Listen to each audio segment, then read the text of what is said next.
Hello, അസ്സലാമലൈക്കും. ഇന്ന് നല്ല അടിപൊളി കേരള സ്റ്റൈല് ഡെക്ക് കറിയാണ്. നമ്മൾ താറാവ് കറി.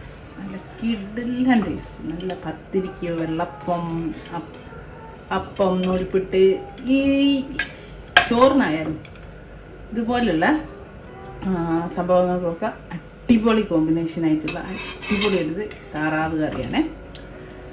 അപ്പോൾ നമുക്ക് ഇങ്ങനെ ചെയ്യാൻ നോക്കാം. ഒരു പ്രാവശ്യം താറാവ് കിട്ടുമ്പോൾ ഈ രീതിയിലൊന്ന് കറി വെച്ച് നോക്കാനായിട്ട് എല്ലാവരും ട്രൈ ചെയ്യണം കേട്ടോ. ഞാൻ 500 ഗ്രാം താറാവ് ചെറിയ കഷ്ണങ്ങളായി മുറിച്ചിട്ട് ഒന്ന് കുക്കറിൽ വേവിച്ചെടുത്തിട്ടുണ്ട്. ഉപ്പും കുരുമുളകും കുറച്ച് ഒക്കെ നമ്മൾ പിന്നെ ചേർക്കുന്നുണ്ട്. അതുകൊണ്ട് അളവൊന്നുമില്ല. ഒരിത്തിരി 1/2 ടീസ്പൂൺ വീതം കുരുമുളകും, കുറച്ചൊരു 1/4 ടീസ്പൂൺ മഞ്ഞൾപ്പൊടിയും, കുറച്ച് ഉപ്പും, വേണേൽ ഇത്തിരി ഇഞ്ചും വെളുത്തുള്ളിയും ഒരു ചെറിയ സ്പൂൺ വീതം ചേർത്തിട്ട് വെള്ളമൊന്നും ചേർക്കാതെ കുക്കറിൽ ഒരു 2 വിസിൽ അങ്ങ് അടിച്ചെടുക്കുക.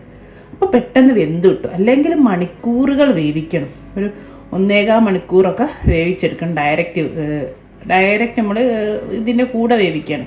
അതില്ലാതിരിക്കാൻ വേണ്ടിയിട്ടാണ് ഞാൻ ഇതുപോലെ കുക്കറിൽ ഒരു 2 വിസിൽ അടിച്ചെടുക്കുന്നത്. വെള്ളമൊന്നും ചേർക്കണ്ട കേട്ടോ. നമ്മൾ ബീഫൊക്കെ വേവിക്കല്ലേ, ഉപ്പും കുരുമുളകും മഞ്ഞൾപ്പൊടിയും ചേർത്ത് ഇതുപോലെ വേവിച്ചെടുത്താൽ മതിയേ. ഇനി ഇതാ നമ്മുടെ കറി ഉണ്ടാക്കാൻ അടി കട്ടിയുള്ള ഒരു പാത്രം വെച്ചിട്ടുണ്ട്. അതിലേക്ക് ഞാൻ 2 ടേബിൾ സ്പൂൺ വെളിച്ചെണ്ണ ഒഴിച്ച് ചൂടാകാൻ വെച്ചിട്ടുണ്ട്.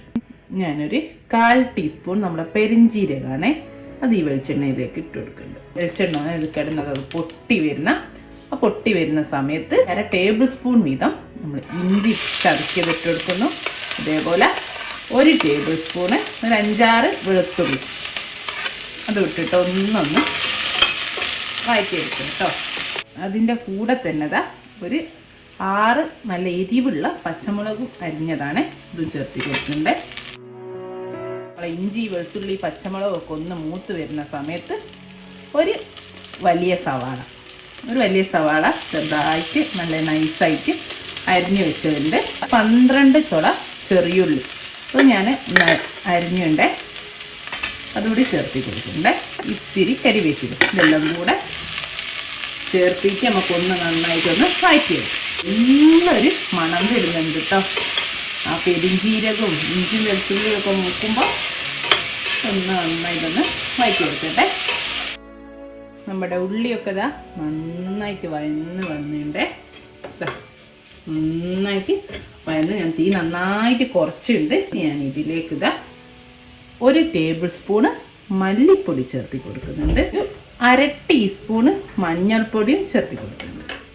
എന്നിട്ട് ഇതൊന്ന് നന്നായിട്ടൊന്ന് വഴറ്റി മുറിപ്പിച്ചെടുത്ത് കരിഞ്ഞു പോവരുത് കേട്ടോ. കരിഞ്ഞു പോയാൽ നമ്മുടെ ടേസ്റ്റേ മാറിപ്പോവും.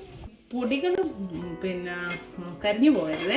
ചെറിയ തീ ആക്കുക, തീ ഓഫ് ചെയ്യുക. എന്നിട്ട് നന്നായിട്ട് ഇതിലിട്ടൊന്ന് വഴറ്റി മൂപ്പിച്ചെടുക്കുക. നല്ല ചൂടുണ്ടാവും. എപ്പോഴും പറയാറുള്ള പോലെ തന്നെ കേട്ടോ. കാരണം പൊടികൾ ഇട്ടുമ്പോൾ പെട്ടെന്ന് കരിഞ്ഞു. നമ്മളിതിൽ തീരെ മുളക് പൊടി യൂസ് ചെയ്യുന്നില്ല കേട്ടോ.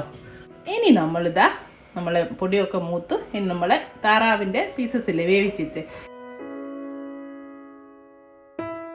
വെള്ളം ഒഴിക്കേണ്ട ആവശ്യമില്ല. നിങ്ങൾ വേവിച്ച് കഴിയുമ്പോൾ ചിലപ്പോൾ അതിൽ നല്ല വെള്ളം ഉണ്ടാവും. അത് നമുക്ക് ഇതിൻ്റെ കൂടെ ഒഴിക്കുക, അല്ലെങ്കിൽ അത് തന്നെ വറ്റിച്ചെടുക്കുക. രണ്ടും ചെയ്യാം കേട്ടോ. ഞാനിപ്പോൾ വറ്റിച്ചെടുത്തതാണ്. അതാണിപ്പോൾ ഇതിലൊന്നും കാണാത്തത്. അപ്പോൾ ഈ സ്റ്റോക്കല്ലേ, വെള്ളം ചേർത്തില്ലല്ലോ, അത് ഇതിൻ്റെ കൂടെ ഒഴിച്ചാലും ഒരു കുഴപ്പമില്ല കേട്ടോ. അപ്പോൾ അതൊന്ന് നന്നായിട്ട് നമുക്ക് വഴറ്റിയെടുക്കാം. ഇപ്പം ഉപ്പ് ചേർക്കണമെന്നില്ല കേട്ടോ. നമ്മൾ വേവിച്ച സമയത്ത് ഉപ്പ് ചേർത്തുണ്ടല്ലോ. താറാവിൻ്റെ പീസസ് ഒക്കെ ഇട്ട് നന്നായിട്ട് വഴറ്റിയെടുത്തിട്ടുണ്ട്. ഇനി ഞാൻ അതിലേക്ക് വലിയൊരു തേങ്ങൻ്റെ പകുതി എടുത്തിട്ട് ഒരു മുറി തേങ്ങ, 2 പാല്, 1-ാം പാൽ എടുത്ത് വെച്ചിട്ടുണ്ട്. അത് എടുക്കുന്ന എല്ലാവർക്കും അറിയാമല്ലോ.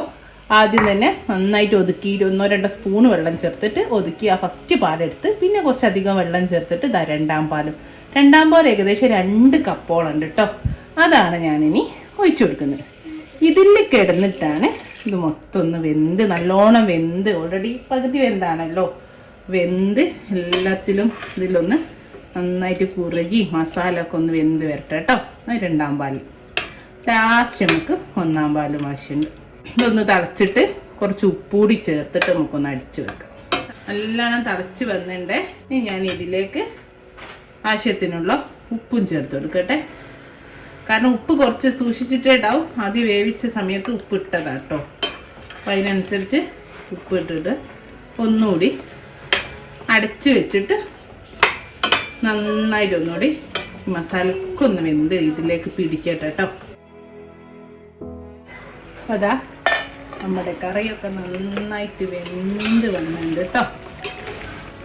വെന്ത് എല്ലാ മസാലയൊക്കെ ഇതിലേക്ക് പിടിച്ച് റെഡി ആയിട്ടുണ്ട്. ഇനി ഇതിലേക്ക് ഞാനിതാ ഒരു 1.5 ടീസ്പൂണ് കുരുമുളക് പൊടി എടുത്ത് വെച്ചിട്ടുണ്ട്. ഇത് എരിവിനനുസരിച്ച് ഒന്ന് ചേർത്തി കൊടുക്കാം. 1 ടീസ്പൂൺ 1.5 ടീസ്പൂണ് അങ്ങനെ രീതിയിൽ എരിവ്. നമ്മൾ പച്ചമുളക് ഇട്ടിട്ട് നല്ല എരിവുള്ള പച്ചമുളകാണ്. അപ്പോൾ എരിവ് നോക്കി അതിനനുസരിച്ച് ചെയ്ത് കൊടുക്കുക കേട്ടോ. 1/4 ടീസ്പൂണ് ഏലക്ക പൊടിച്ചും കൂടി ചേർത്ത് നല്ലൊരു ടേസ്റ്റ് ആയിരിക്കും കേട്ടോ. ആ കുരുമുളകും ഏലക്ക പൊടിച്ചും കൂടെ ചേർന്ന് വരുമ്പോൾ. ഇനി നമ്മൾ ആദ്യം എടുത്ത് വെച്ച 1-ാം പാൽ കുരുമുളക് ഇട്ടിട്ടും ഒന്ന് തളിച്ചു. ഇനി 1-ാം പാൽ നമ്മൾ എടുത്ത് വെച്ചില്ലേ അതുകൂടെ ചേർത്തി കൊടുക്കും. 1-ാം പാൽ ചേർത്തി കൊടുത്താൽ ഞാൻ എപ്പോഴും പറയാറുള്ള പോലെ തിളയ്ക്കരുത്. തിളച്ച് സൈഡിൽ നിന്നൊക്കെ ഇങ്ങനെ ചെറിയ ചെറിയ തള വരുന്ന സമയത്ത് തീ ഓഫ് ചെയ്ത് കൊടുക്കണം കേട്ടോ, അല്ലെങ്കിൽ പിരിഞ്ഞു പോകും. ഒന്ന് സൈഡിൽ കൂടെ ഒന്ന് ബബിള് ഫോം ചെയ്താൽ മതി. അപ്പോഴേക്കങ്ങ് പിന്നെ ആ ചൂട് കിടന്നിട്ട് അങ്ങ് റെഡി ആയിക്കോളും. അല്ലേ പിരിഞ്ഞു ചെറുതായി തള വന്നിട്ട് ഞാൻ തീ ഓഫ് ചെയ്തു കേട്ടോ. നമ്മുടെ താറാവ് കറി ഓൾമോസ്റ്റ് റെഡിയാണ്. ഇനി നമുക്കിതൊന്ന് ജസ്റ്റ് താളിച്ചൊഴിച്ചിട്ട് ഇതിൻ്റെ മേലൊന്ന് താളിച്ചൊഴിച്ചാൽ മതിയേ. നമ്മൾ സാധാരണ താളിച്ചൊഴിക്കും പോലെ.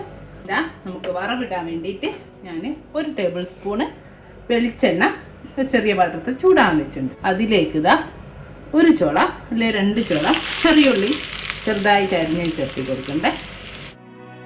ചെറിയുള്ളിയൊക്കെ നന്നായിട്ടൊന്ന് മുരിഞ്ഞ് വരട്ടെ. ഈ ചെറിയുള്ളിൻ്റെ കൂടെ കുറച്ച് കരിവേപ്പില ചേർത്തി കൊടുക്കാം. കൂടെ 1 പച്ചമുളക് നടുക്ക് ചീന്തിയൊക്കെ എടുത്തുണ്ട്, അതും ചേർത്തിട്ടുണ്ട്. നമ്മുടെ ഉള്ളിയൊക്കെ ഒന്ന് മുരിഞ്ഞ് വരുന്ന ആ ഒരു സമയത്ത് ഇതാ കുറച്ച് മല്ലിയില ചെറുതായിട്ട് അരിഞ്ഞതുകൂടി ചേർത്തെടുക്കുന്നു. ഇവിടെ ഉള്ളിയൊക്കെ നന്നായിട്ട് മുരിഞ്ഞ് വന്നു, എല്ലാം റെഡിയാണ്. ഞാൻ തീ ഓഫ് ചെയ്തു. തീ ഓഫ് ചെയ്തതിന് ശേഷം അതാ 1/4 ടീസ്പൂണ് നമ്മൾ ഗരം മസാല ഇതിലേക്ക് ചേർത്തെടുത്ത് ഒന്ന് മിക്സ് ചെയ്യുന്നു. ഇത് നമ്മുടെ കറിയിലേക്ക് ഒഴിക്കുന്നു. നമ്മുടെ സ്വാദിഷ്ടമായ താറാവ് കറി ഇവിടെ റെഡി കേട്ടോ. നല്ല അടിപൊളി ടേസ്റ്റാണ്. ഇനി അപ്പത്തിൻ്റെ കൂടെ മെയിൻ പത്തിരി, അപ്പം, നൂൽപുട്ട്, ചോറ് എല്ലാത്തിൻ്റെ കൂടെ ആയാലും. പക്ഷെ ഇത് ഇങ്ങനെ വെച്ചിട്ട് ഒരു മണിക്കൂർ അറ്റ്ലീസ്റ്റ് 1/2 മണിക്കൂറെങ്കിലും കഴിയാതെ ഇത് എടുക്കരുത് കേട്ടോ. അങ്ങനെ കുറച്ച് നേരം ഇരിക്കണം, അപ്പോഴാണ് അതിൻ്റെ ടേസ്റ്റ്. എല്ലാവരും എപ്പോഴെങ്കിലും താറാവ് കിട്ടുമ്പോൾ സമയത്ത് ഒന്ന് ട്രൈ ചെയ്ത് നോക്കൂ കേട്ടോ. അടിപൊളി ടേസ്റ്റാണ്. ഇൻഷാ അല്ലാഹ് നല്ലൊരു വീഡിയോയിൽ നമുക്ക് വീണ്ടും കാണാം. Thank you.